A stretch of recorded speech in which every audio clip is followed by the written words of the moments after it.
ఇంకొక final edit ఒకటి try చేద్దాం మనం. మొత్తం ఇంకా సినిమాటిక్ ట్రై చేద్దాం దీనికి.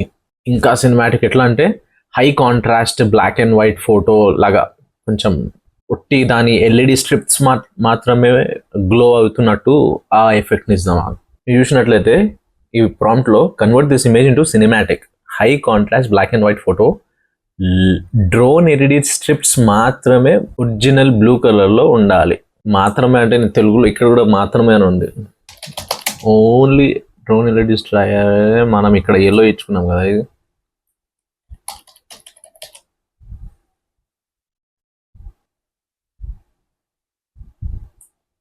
ఇది తెలుగు పెట్టే ట్రై చేద్దాం ఒకసారి. తెలుగు పెట్టే ట్రై చేద్దాం.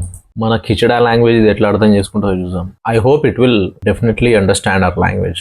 ఆహా, మీరు చూసినట్లయితే ఇమేజ్ బ్యాక్గ్రౌండ్ మొత్తం బ్లాక్ అండ్ వైట్ చేసేసి ఒట్టి ఆ డ్రోన్ నే కలర్ లో ఉంచండి. ఎట్లా చేస్తుంది బా ఇది? వాహ్, ఇది ఎఫెక్ట్ అక్కడ చేయాలంటే మనం చచ్చిపోవాలి. ఆ ఫోటోషాప్ లో అయినా బాబా ఎంత ఈజీగా చేసి పడేస్తుండేడు. ఒట్టి కమాండ్స్ ఇట్లా మన లాంగ్వేజ్ లో తెలుగు ఇంగ్లీష్ లో చెప్పిన వానికి అంత అర్థమవుతుందంటే మెషిన్స్ ఒక రేంజ్కి వెళ్ళిపోయినాయి బాబాయ్.